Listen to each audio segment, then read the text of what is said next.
నూతన పునరుద్ధాన దినములో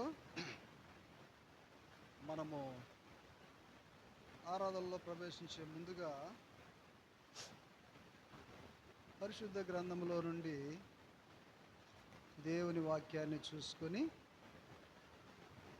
వాక్యపు వెలుగులో మనము ఆరాధనలో ప్రవేశిస్తాం. ప్రకటన గ్రంథము 2వ అధ్యాయం.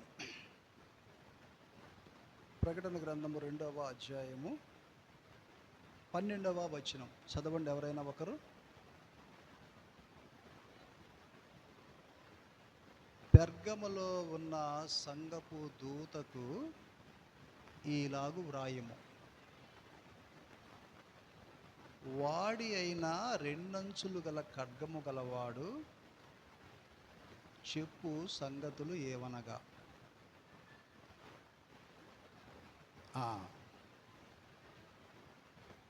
చాలు. ప్రకటన గ్రంథము 19వ అధ్యాయం. ప్రకటన గ్రంథము 19వ అధ్యాయం 6వ వచనము నుండి 8వ వచనం వరకు చదవండి. అప్పుడు గొప్ప జన సమూహపు శబ్దమును, విస్తారమైన జలముల శబ్దమును, బలమైన ఉరుముల శబ్దమును పోలిన ఒక స్వరము సర్వాధికారియు ప్రభువునగు మన దేవుడు ఏలుచున్నాడు, ఆయనను స్తుతించుడి. గొర్రెపిల్ల వివాహోత్సవ సమయము వచ్చినది, ఆయన భార్య తన్ను తాను సిద్ధపరచుకొని ఉన్నది కనుక మనము సంతోషపడి ఉత్సహించి ఆయనను మహిమపరచదమని చెప్పగా వింటిని. మరియు ఆమె ధరించుకొనుటకు ప్రకాశములను నిర్మలమునైన సన్నపు నార బట్టలు ఆమెకి ఇయ్యబడెను. అవి పరిశుద్ధుల నీతి క్రియలు. ప్రార్థన చేసుకుంటాం. కృపామయుడైన తండ్రి, పరలోక ప్రభువా, నమ్మకమైన దేవ, మమ్మల్ని ప్రేమించి రక్షించుకుని ఆయుష్ పొడిగించారు. మరో మీ నూతన పునరుద్ధానంలో ప్రవేశపెట్టారు. ఇంతవరకు పాడిన పాటల ద్వారా మీరు మహిమ పొందారు. తిరిగి మిమ్మల్ని ఆరాధించే నిమిత్తమై ప్రకటన గ్రంథం 2వ అధ్యాయం 12వ వచనాన్ని, ప్రకటన గ్రంథం 19వ అధ్యాయము 6, 7, 8 వచనాలను దేవా ఏ ఉద్దేశంతో మా మధ్యకు తీసుకొని వచ్చారో వాక్యపు వెలుగులో ఆత్మతో సత్యముతో మేమందరమును మిమ్మల్ని ఆరాధించుటకు మమ్మల్ని సిద్ధపరచండి. మా రక్షకుడైన వారి శ్రేష్టమైన నామములో ప్రార్థిస్తూ ఉన్నాము తండ్రి, ఆమేన్.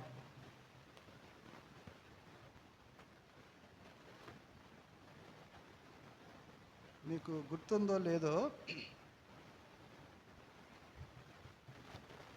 ఇదే అధ్యాయము ప్రకటన గ్రంథము 2వ అధ్యాయం 12వ వచనాన్ని 2 సార్లు మనం ఇదే వచనం ద్వారా మనం ఆరాధన వర్తమానం చూసుకున్నాం. గుర్తుందా మీకు ఎవరికైనా?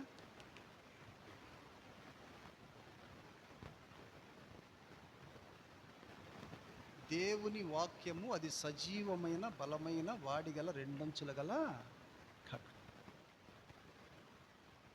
వాక్యం అనగా దేవుడే. ఆది యందు వాక్యము ఉండెను, వాక్యము దేవుని యొద్ద ఉండెను, వాక్యమే దేవుడైంది.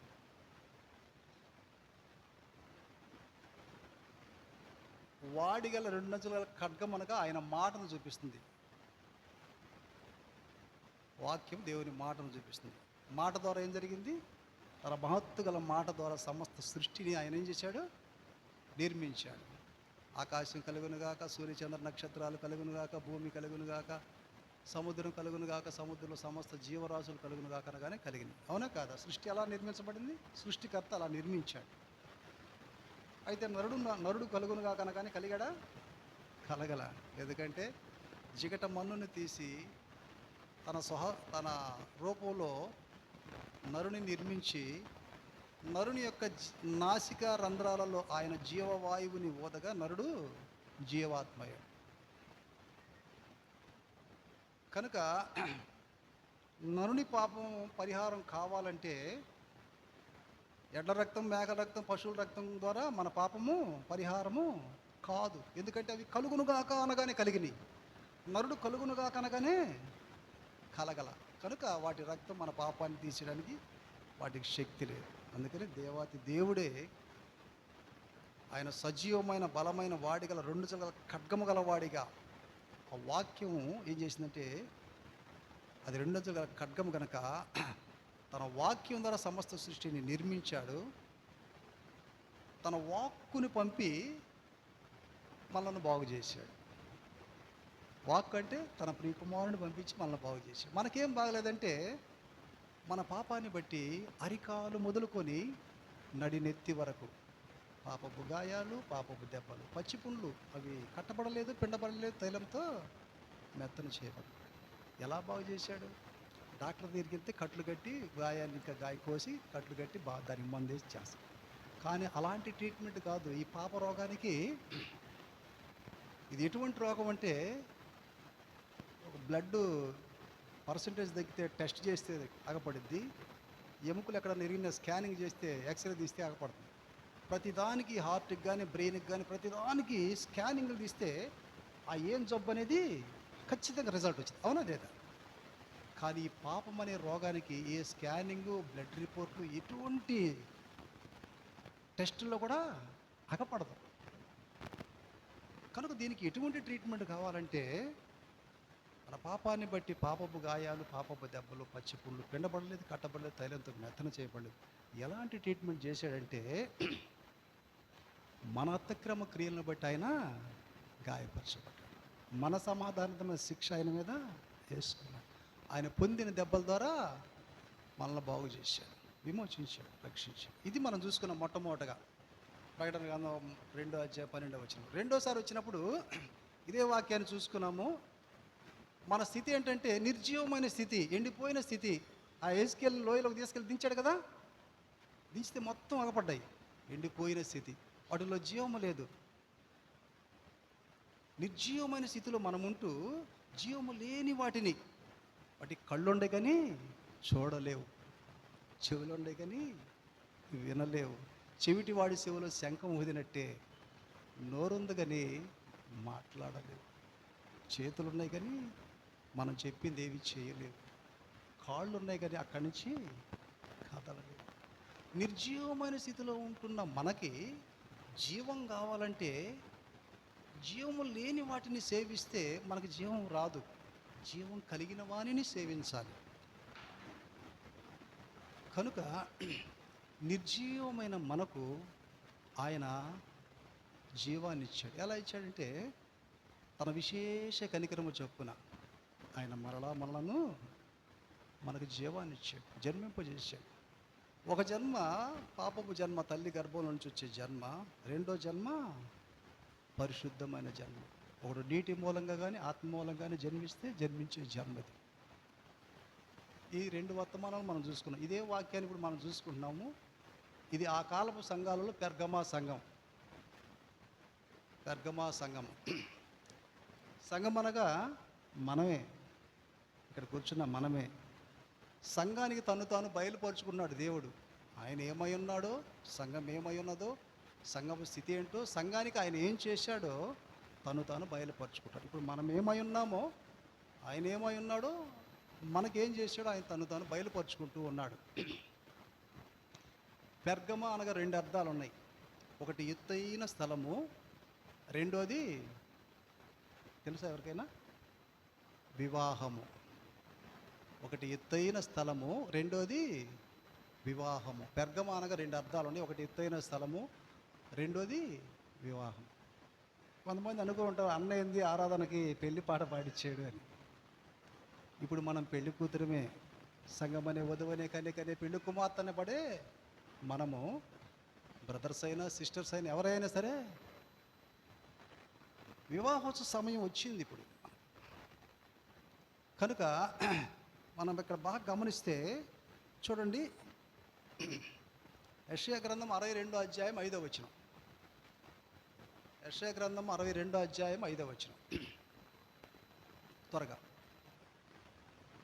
యవ్వనుడు కన్యకను వరించి పెండ్లి చేసుకున్నట్లు నీ కుమారులు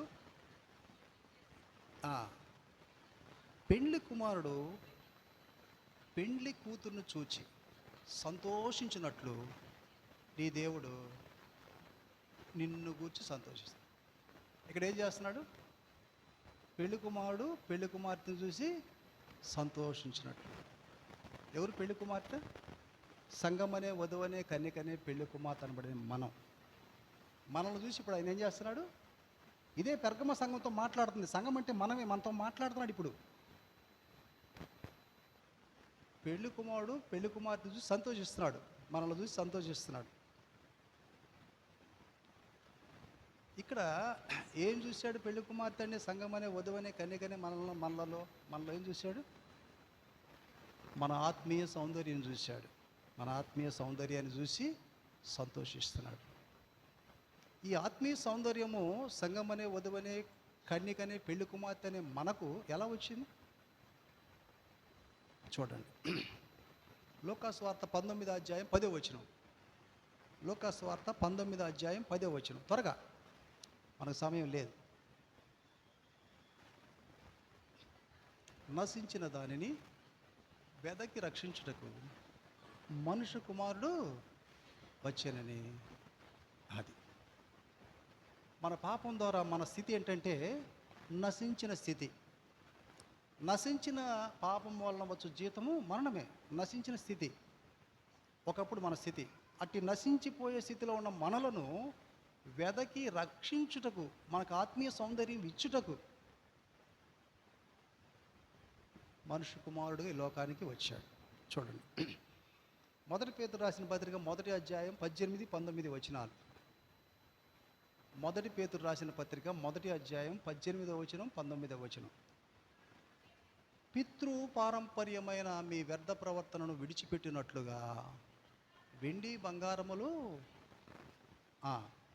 క్షయ వస్తువుల చేత మీరు విమోచించబడలేదు, కానీ అమూల్యమైన రక్తము చేత, అనగా నిర్దోషమును నిష్కలంకమునకు గొర్రెపిల్ల వంటి క్రీస్తు రక్తం చేత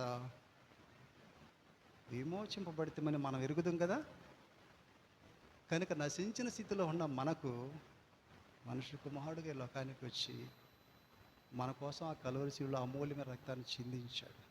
ఆయన చిందించిన రక్తం క్రయధనం ఎంతో గొప్పదని, అది మన ఆత్మీయ సౌందర్యానికి, మనకి నూతన జన్మకి, పరిశుద్ధతకు, నీతికి అవసరమని ఆయనందు విశ్వాసముంచి ఆయన మరణ భూస్థాపన పునరుద్ధానమునకు సాదృశ్యంగా ఉన్న బాప్తిస్మలో మనం పాతి పెట్టబడటం ద్వారా ఏమొచ్చింది? మనకి ఆత్మీయ సౌందర్యం వచ్చింది. ఇట్టి మనకిచ్చిన ఆత్మీయ సౌందర్యం ఆయనే ఇచ్చింది మనకి. మన ఆత్మీయ సౌందర్యాన్ని చూసి పెళ్లి కుమారుడు పెళ్లి కుమార్తెను చూసి సంతోషించినట్లుగా ఆయన, మన ప్రభు మనల్ని చూసి, మన ఆత్మీయ సౌందర్యాన్ని చూసి సంతోషిస్తూ ఉన్నాడు. ఇప్పుడు భౌతికంగా పెళ్లి చేయాలనుకోండి, చేయాలంటే ఏం చేస్తాం? పెళ్లి చేయడానికి ఫస్ట్ ఏం జరిగింది చెప్పండి? పెండి చూపులు ఏర్పాటు చేస్తాం కదా, అవునా కదా? పెళ్లి చేయడానికి మనము వివాహానికి ముందు జరిగేది ఏంటిది? పెళ్లి చూపులు. పెళ్లి కుమార్తెని తీసుకొని వస్తారు, ఎదురు కూర్చోబెడతారు. అదిగో చూడయ్యా పెళ్లి కుమార్తెని చూస్తాడు. పెళ్లి కుమార్తె యొక్క అందాన్ని చూసి, సౌందర్యాన్ని చూసి ఏం చేస్తాడు? పెళ్లి కుమారుడు సంతోషిస్తాడు. బాగా చక్కగా అందంగా ఉన్నాయి. చూడండి తర్వాత ఏం జరిగింది? ప్రకటన గ్రంథం 21వ అధ్యాయం 3వ వచనం.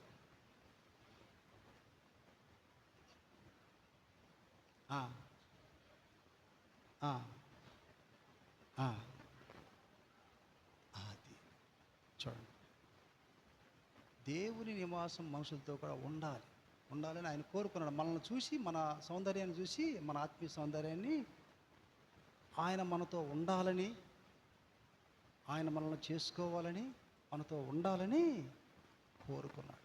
అంతే కదా? భౌతికంగా పెళ్లి కుమార్తెను తీసుకొచ్చి, అది నల్లగా ఉన్నా కూడా పెళ్లి కుమార్తెను తీసుకొచ్చి అక్కడ బ్యూటీ పార్లర్ తీసుకెళ్ళి తెల్లగా చేసి పెట్టేళ్ళకి చూసి ఏం చేస్తాడు పెళ్లి కుమారుడు? ఆ సౌందర్యాన్ని, అందాన్ని చూసి సంతోషపడతాడు. సంతోషపడి అప్పుడు ఏమనుకుంటాడు?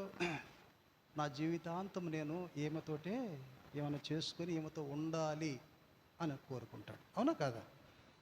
ఆ అందాన్ని చూసిన తర్వాత, ఆ సౌందర్యాన్ని చూసిన తర్వాత, భౌతికమైన సౌందర్యం, జీవితాంతం నేను ఏమైతే ఉండాలి, ఏమైనా వివాహం చేసుకుని ఏమైతే ఉండాలి, దేవుని నివాసం మనుషులతో కూడా ఉండాలనుకున్నాడు మనతోటి. మనకు ఆత్మీయ సౌందర్యాన్ని ఇచ్చి, మన సౌందర్యం చూసి మనతో ఉండాలనుకున్నాడు.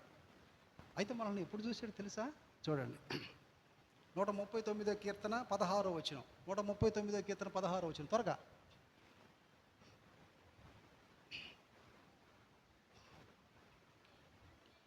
పిండంలో ఉండగానే ఆయన కన్నులు మనల్ని చూసినాయి.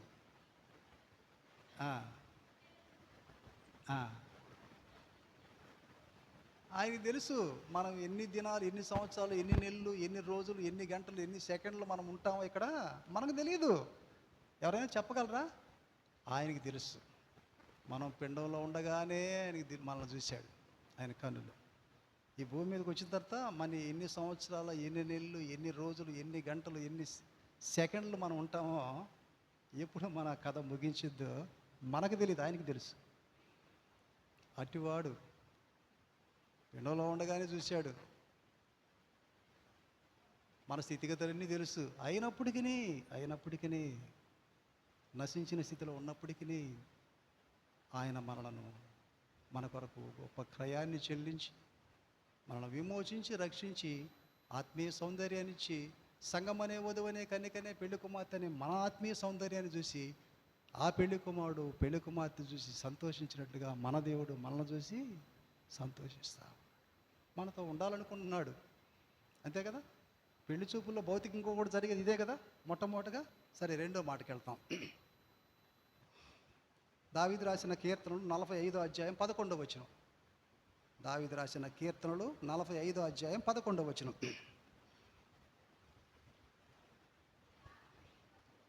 ఈ రాజు నీ ప్రభు. అది పెళ్లి కుమారుడు పెళ్లి కుమార్తెను ఎదురుకు పెట్టిన తర్వాత, చూసిన తర్వాత ఏం జరిగింది? సంతోషిస్తాడు. జీవితాంతం ఏమైనా చేసుకునేంత ఉండాలనుకుంటాడు. తర్వాత ఆమె యొక్క అందమంతా, సౌందర్యం అంతా నా సొంతమే కావాలి. నా సొంతం కావాలంటే నేను పెళ్లి చేసుకోవాలి, నా ఒక్కని సొంతమే కావాలి అని సౌందర్యాన్ని కోరుకుంటాడు. అందం నాకు కావాలి, ఆమె అందమంతా నాకే కావాలి అని కోరుకుంటాడు. మనకు నశించిన స్థితిలో ఉన్న మనకు ఆత్మీయ సౌందర్యాన్ని ఇచ్చాడు, విమోచించి. పెళ్లి కుమారుడు పెళ్లి కుమార్తె చూసి సంతోషించినట్టుగా సంతోషించేస్తున్నాడు. ఎందుకంటే వివాహం సమయం వచ్చింది. సంఘం అనే వధువు అనే కన్యకనే పెళ్లి కుమార్తెనే మనకి.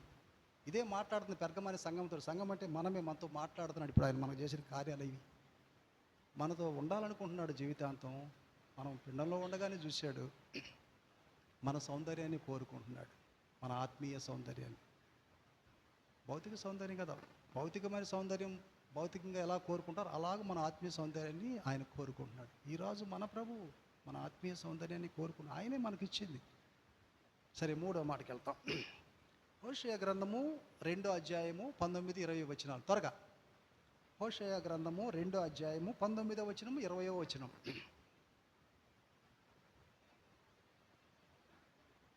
నీవు నిత్యము నాకుండునట్లుగా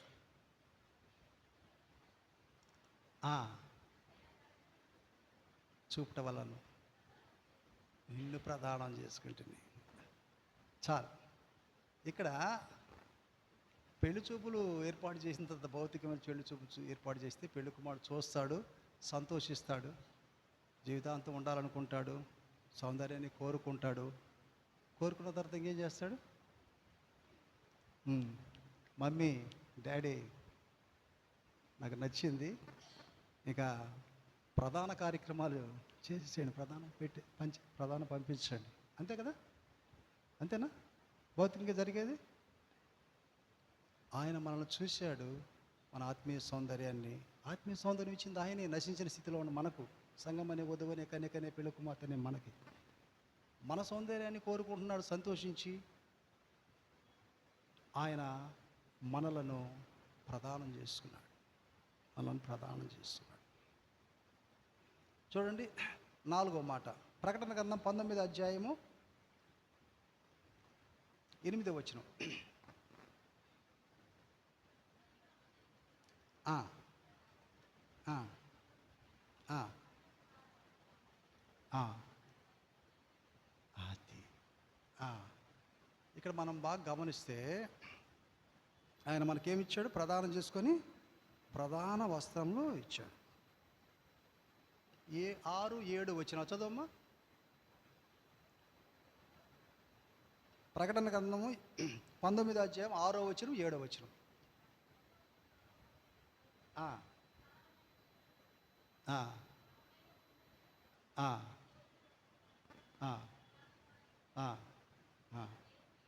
ఏలుచున్నాడు, స్తుతించుడి, గొర్రెపిల్ల వివాహ సమయము వచ్చింది, ఆయన భార్య తన్ను తాను. అది సంగమనే, వధువనే, కన్యకనే, పెళ్లి కుమార్తెనే మనం ఇప్పుడు ఎలా ఉన్నాం? ఆయన ఇచ్చినట్టు మనల్ని ప్రదానం చేసుకొని మనకిచ్చిన ప్రధాన వస్త్రాలు ధరించుకొని సిద్ధంగా ఉన్నాం. సంగమనే, వధువనే, కన్యకనే మనం. మనకు ప్రధాన వస్త్రాలు ఇచ్చాడు, పవిత్రమైన వస్త్రాలు. పెళ్లి కుమారుడు ఏం చేస్తాడు? చూస్తాడు, సంతోషిస్తాడు, జీవితాంతం ఏమితో ఉండాలనుకుంటాడు, సౌందర్యాన్ని కోరుకుంటాడు, ప్రధాన వస్త్రాలు పంపిస్తాడు. అప్పుడు ప్రధాన వస్త్రాలు పంపించినప్పుడు పెళ్లి కుమార్తె ఏం చేసింది? ఆయన ఇచ్చిన ప్రధాన వస్త్రాలు ధరించుకొని పెళ్లి కుమారుడిగా 3 రోజులకు వచ్చి నన్ను వివాహం చేసుకుంటాడని ఎదురు చూస్తూ ఉంటుంది పెళ్లి కుమారుడి కోసం. ఇక్కడ సంగమనే, వధువనే, కన్యకనే, పెళ్లి కుమార్తె అనబడే మనము ఆయన ఇచ్చినటువంటి ప్రధాన వస్త్రాలు ధరించుకొని సిద్ధపడి ఉన్నాము. అందుకని మనం పాడుకున్న పాట అదే, వివాహ సమయం వచ్చింది, పెళ్లి సంగమనే, వధువని మనం సిద్ధపరచుకున్నాం. సరే, 5వ మాట చూసుకుంటాం. మత్తయి సువార్త 20వ అధ్యాయము 22, 23 వచనాలు. మత్తయి సువార్త 20వ అధ్యాయము 22, 23 వచనాలు.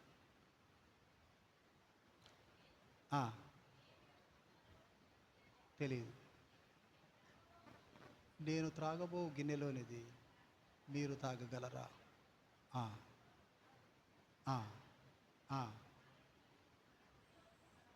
త్రాగుదురు కానీ కూర్చొనిచ్చుట నా వశములో లేదు, అది నా తండ్రి ఎవరికి సిద్ధపరచ వారికి. ఎవరైతే ప్రదానం చేయబడిన వారు వారికే ఆయన ప్రక్కన కూర్చునే అర్హత, ఆయన వివాహం చేసుకునే అర్హత. ఎవరైతే అట్టి వస్త్రాలు, ఆయన ఇచ్చినటువంటి ప్రధాన వస్త్రాలు ధరించుకొని సిద్ధపడి ఉంటారో వారికి. ఇక్కడ మనం బాగా గమనిస్తే, ఇక్కడ మనం బాగా ఆయనతో కాపురం ఉండటకు ఆయన ఏం చేశాడు చూడండి. లూకా సువార్త 22వ అధ్యాయము 20వ వచనం.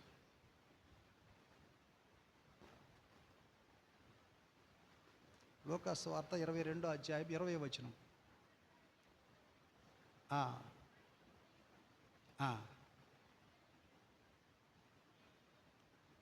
మీ కొరకు చిందింపబడిన అది చాలు. ఇక్కడ ఆయన మనల్ని చూశాడు. మన స్థితి, నశించిన స్థితి, నశించిన దాన్ని వెదకి రక్షించుటికి లోకాన్ని మనుష్య కుమారుడుగా వచ్చాడు. ఆ కలువరి శిలువలో గొప్ప అమూల్యమైన రక్తాన్ని క్రయధనము చెల్లించాడు. ఆయన చెల్లించిన క్రయధనం ఎంతో గొప్పదని ఆయన విశ్వాసం ఉంచి ఆయన మరణ, భూస్థాపన, పునరుద్ధాన సాదృశ్యంగా ఉన్న బాప్తిసంలో పాతిపెట్టబడ్డాం. తద్వారా మనకి విమోచన, రక్షణ వచ్చింది, ఆత్మీయ సౌందర్యం వచ్చింది. పెళ్లి కుమారుడు పెళ్లి కుమార్తెను చూసి సంతోషించినట్టుగా సంగమనే, వధువనే, కన్యకనే, పెళ్లి కుమార్తెని మన ఆత్మీయ సౌందర్యం చూసి సంతోషిస్తున్నాడు.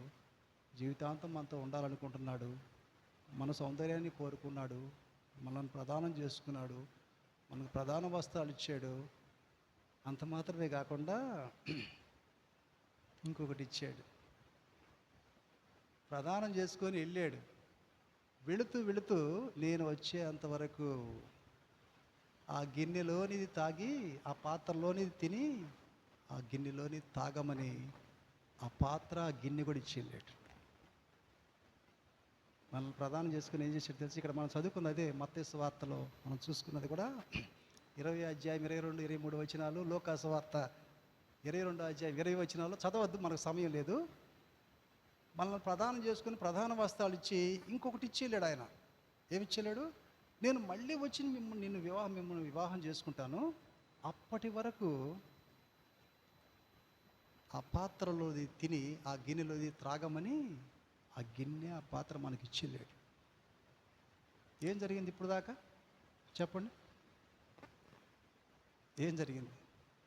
వివాహానికి ముందు ఏం జరిగింది చెప్పండి? వివాహానికి ముందు జరిగేది ఏంటిది? ప్రదానం జరిగిద్ది, అవునా? ప్రదానం జరిగిద్ది. ప్రదానం జరిగింది, మనకి ప్రదానం జరిగింది కదా. ప్రదానం చేసుకెళ్ళి ఇంకేం జరగాలి? వివాహం జరగాలి, రావాలి కదా. వివాహం జరగాలి. వివాహం జరిగిన తర్వాత ఏం జరిగిద్ది? వస్తాడు, వచ్చి మనల్ని వివాహం చేసుకుంటాడు. సంఘం అనే వధవనే కన్యకనే పెళ్లి కుమార్తె అని మనల్ని వివాహం చేసుకుంటాడు. వివాహం చేసుకున్న తర్వాత ఏం జరిగింది చెప్పండి? తెలీదా? పెళ్లి చేసుకొని తన ఇంటికి తీసుకెళ్తాడు. అక్కడ కాపురం చెయ్యాలి. ఏం చేయాలి? ప్రధానం మాత్రమే జరిగింది, రావాలా. ప్రధాన వస్త్రాలు ఇచ్చెళ్ళాడు, వచ్చి పెళ్లి చేసుకుంటాడు. సంఘం అనే వధువనే కన్యకనే పెళ్లి కుమార్తెని మనలను పెళ్లి చేసుకున్న తర్వాత ఏం జరిగిద్దంటే తీసుకెళ్తాడు, తన ఇంటికి తీసుకెళ్తాడు, తనతోటి కాపురం చేయాలి. సంఘం అనే వధువనే కన్యకనే పెళ్లి కుమార్తెనే మనం. ఇంతవరకు జరిగింది చూడండి. కనుక ఇప్పుడు మనం ఏం చేయాలి? మనకి ప్రధాన వస్త్రాలు ఇచ్చేళ్ళాడు, అదిగో వచ్చిందాక ఆ గిన్నెలో ఆ పాత్రలో తిని గిన్నెలో తాగమన్నాడు, గిన్నెలో తిని పాత్రలో తాగమన్నాడు. అప్పటి వరకు ఏం చేయాలి మనం? ఇప్పుడు ఏం చేయాలి మనం చెప్పండి?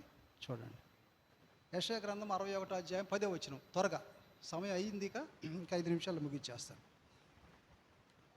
1 గంటకల్లా ముగించేస్తాను నేను. 61 అధ్యాయం 10వ వచనం యెషయా గ్రంథం.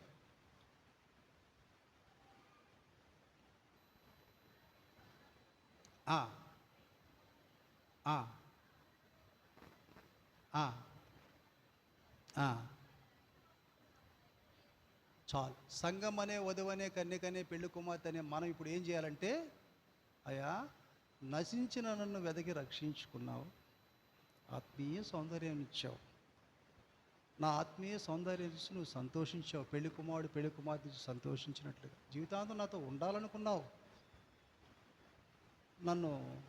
నా సౌందర్యాన్ని కోరుకున్నావు, నన్ను ప్రదానం చేసుకున్నావు, ప్రధాన వస్త్రాలు ఇచ్చావు, వచ్చేంతవరకు ఈ గిన్నెలో తిని పాత్రలో తాగమని ఇచ్చేళ్ళావు.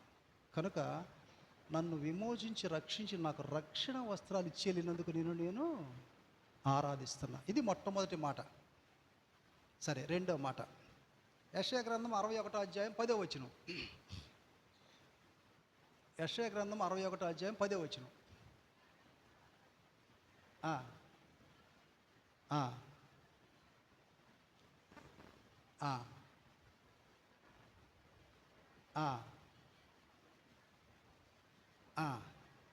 చాలు. ఒకటి, రక్షణ వస్త్రాన్ని ఇచ్చేందుకు నిన్ను ఆరాధిస్తున్నానయ్యా. రెండోది, ఒకప్పుడు నేను అనీతిమంతుడిని ప్రభువా, అనీతిమంతురాలను, నా నీతి క్రియలన్నీ మురికి పేలికల లాంటివే, నశించిన నన్ను వెదకి రక్షించడానికి లోకానికి వచ్చి అనీతిమంతురాలనైనా నాకు, అనీతిమంతుడైన నన్ను ప్రదానం చేసుకుని నీతి వస్త్రాన్ని నాకు ఇచ్చినందుకు నిన్ను ఆరాధిస్తాను. ఇది రెండో మాట. ఒకటి, రక్షణ వస్త్రాన్ని ఇచ్చేందుకు ఆరాధిస్తున్నాను. రెండు, నీతి వస్త్రాన్ని ఇచ్చేందుకు ఆరాధిస్తున్నాను, ప్రదానం చేసుకుని. 3 చూడండి, యెషయా గ్రంథం 61 అధ్యాయం 3వ వచనం. యెషయా గ్రంథం 61 అధ్యాయము 3వ వచనం.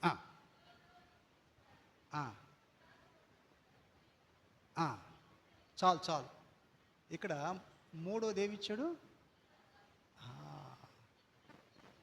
ఒకప్పుడు ఇటు సంతోషం లేదు, పాపాన్ని బట్టి,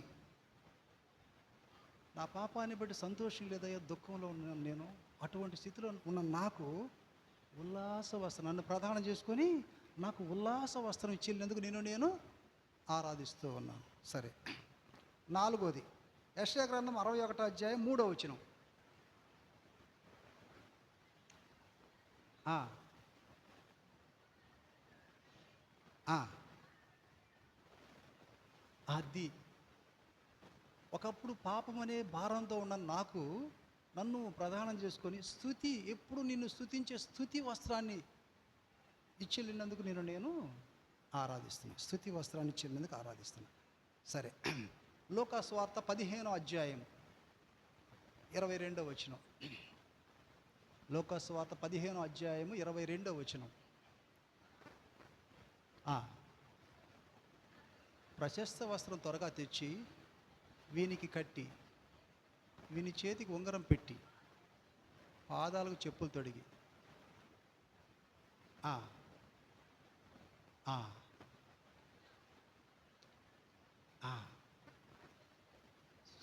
చాలు. తప్పిపోయిన కుమారుడు గురించి మనకు తెలుసుగా. ఇక్కడ మనకి ఏమిచ్చాడంటే ప్రశస్త వస్త్రం ఇచ్చాడు. నశించిన స్థితిలో ఉన్న మనల్ని చూసి వెతకి రక్షించిన మనుషు కుమారుడికి లోకానికి వచ్చి ఆ కలువరి శిలువలో అమూల్యమైన, నిర్దోషమైన, నిష్కలంకమైన గొర్రె పిల్ల వంటి క్రీస్తు తన రక్తాన్ని చిందించి ఆయన యందు విశ్వాసం ద్వారా మరణ భూస్థాపన పునరుద్ధరణ సాధించిన బాప్తిజంలో పాతి పెట్టబట్టు ద్వారా మనం విమోచించుకొని మనకి ఆత్మీయ సౌందర్యాన్ని ఇచ్చాడు. మన సౌందర్యం చూసి పెళ్లి కుమార్తెను చూసి సంతోషించినట్టుగా సంతోషిస్తున్నాడు. మన సౌందర్యం మనతో ఉండాలనుకుంటున్నాడు జీవితాంతం. మన సౌందర్యాన్ని కోరుకున్నాడు, మనల్ని ప్రదానం చేసుకున్నాడు, మనకు ప్రధాన వస్త్రాలు ఇచ్చాడు. వెళుతూ వెళుతూ నేను వచ్చేంతవరకు ఆ గిన్నెలో తిని ఆ పాత్రలో తాగమని గిన్నె పాత్ర కూడా ఇచ్చి వెళ్ళాడు. అప్పటి వరకు మనం ఏం చేయాలంటే నన్ను ప్రదానం చేసుకొని నశించిన స్థితిలో ఉన్న నన్ను రక్షణ వస్త్రం ఇచ్చేందుకు నేను ఆరాధిస్తున్నాను. రెండోది, అనీతిమంతుడిని అనీతిమంతురాలని నాకు నీతి వస్త్రం ఇచ్చేందుకు ప్రదానం చేసుకొని నిన్ను ఆరాధిస్తున్నా. మూడోది, దుఃఖంలో ఉన్న నాకు ఉల్లాస వస్త్రం ఇచ్చేందుకు నిన్ను ఆరాధిస్తున్నా. నాలుగోది, ప్రశస్త వస్త్రం ఇచ్చేందుకు నిన్ను. నాలుగోది, స్తుతి వస్త్రం ఇచ్చేందుకు ఆరాధిస్తున్నా. ఐదోది, ప్రశస్తమైన అంటే అర్థం ఏంటి తెలుసా? ప్రశస్తమైన వస్త్రం అంటే దానికి ఇంతని వెల లేదు, ఇంతని ఖరీదు, కాస్ట్ అక్కడ ఏం లేదు.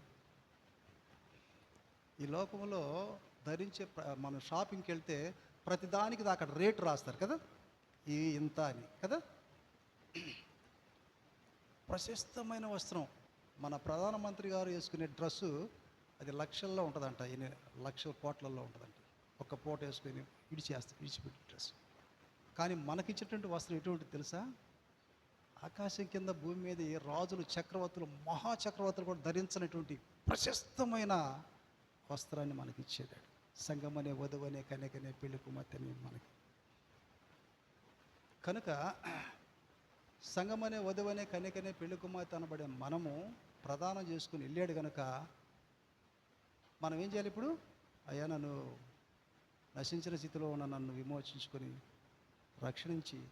రక్షణ వస్త్రాన్ని ఇచ్చినందుకు ఆరాధిస్తున్నాను ప్రభా, నీతి వస్త్రాన్ని ఇచ్చినందుకు ఆరాధిస్తున్నాను ప్రభా, ఉల్లాస వస్త్రం ఇచ్చినందుకు ఆరాధిస్తున్నాను ప్రభా, స్తుతి వస్త్రం ఇచ్చినందుకు ఆరాధిస్తున్నాను ప్రభా, ప్రశస్త వస్త్రం ఇచ్చినందుకు ఆరాధిస్తున్నాను.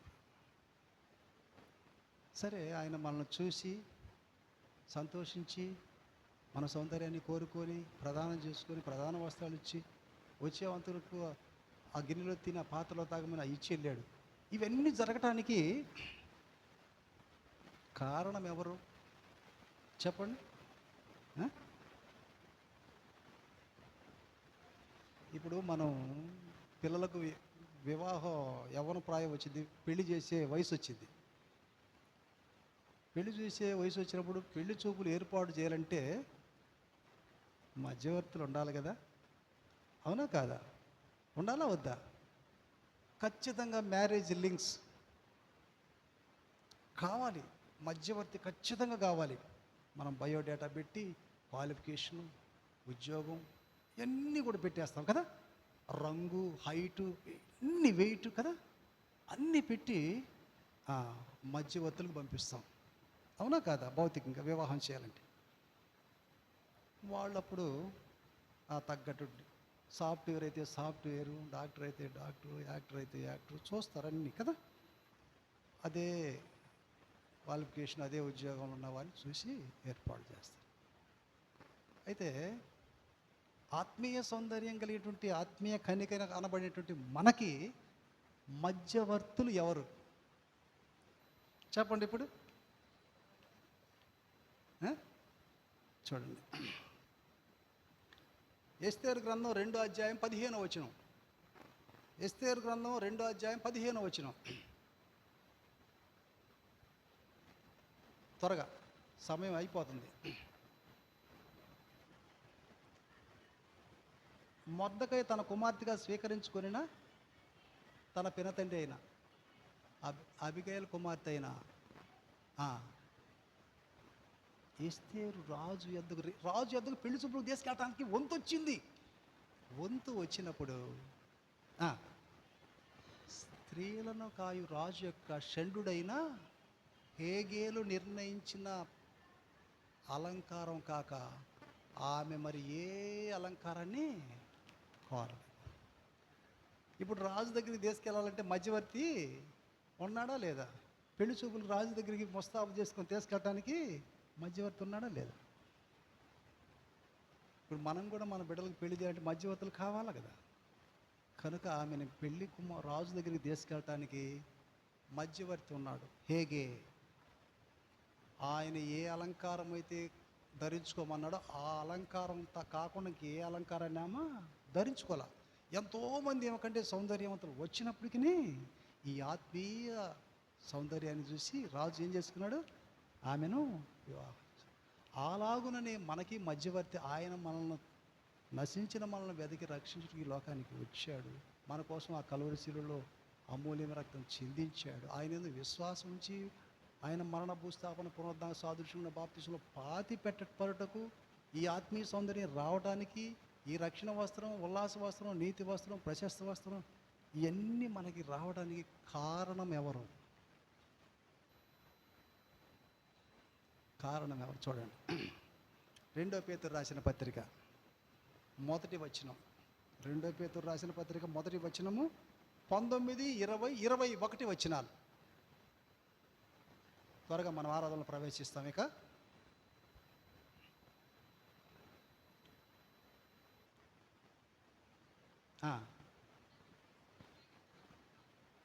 ఇంతకంటే స్థిరమైన ప్రవచన వాక్యము మనకున్నది.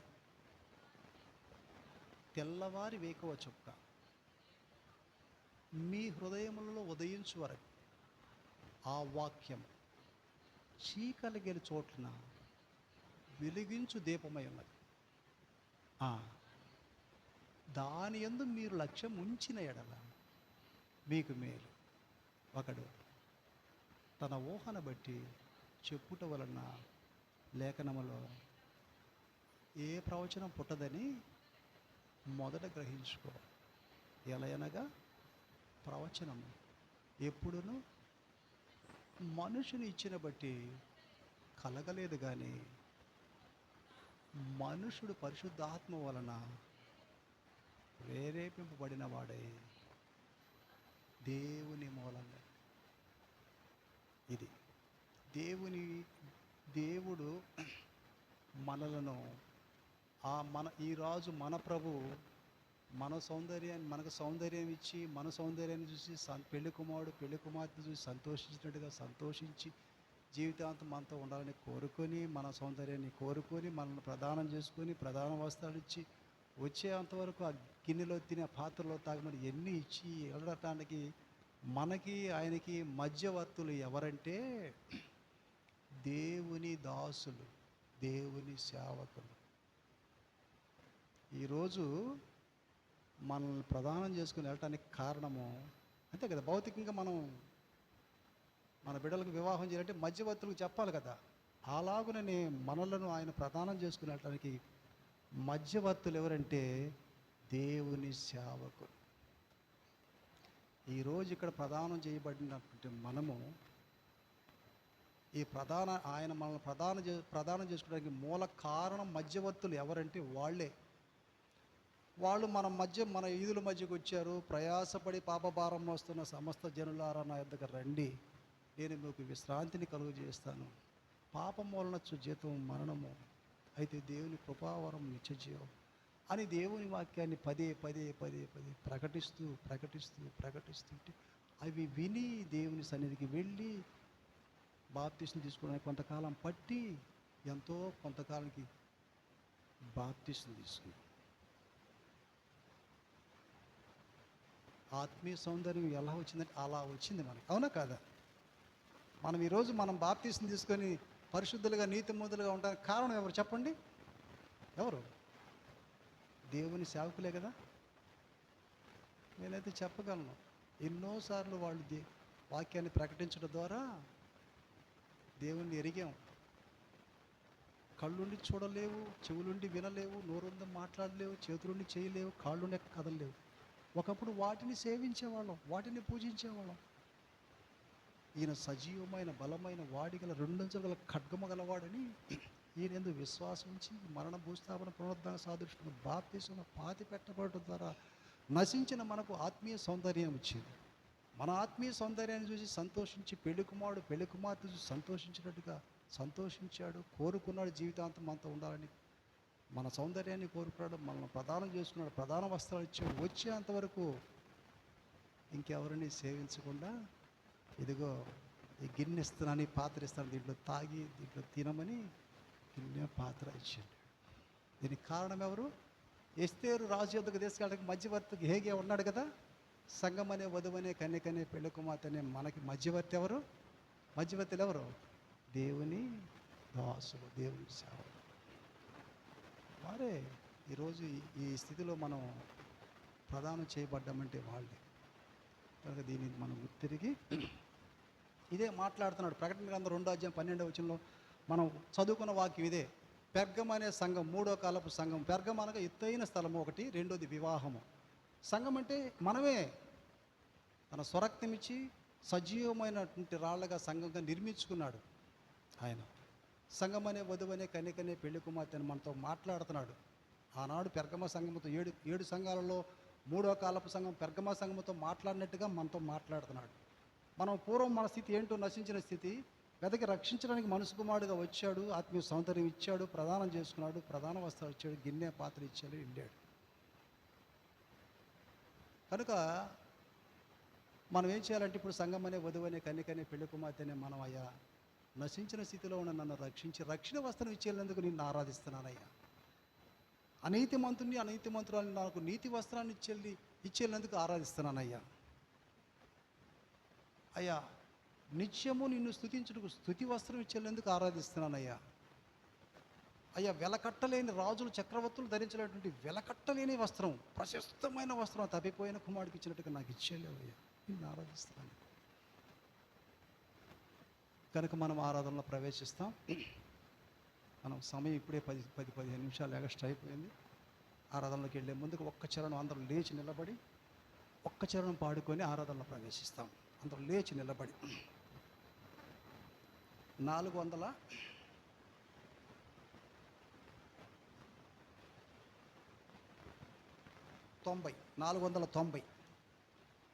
పల్లవి 4వ చరణం.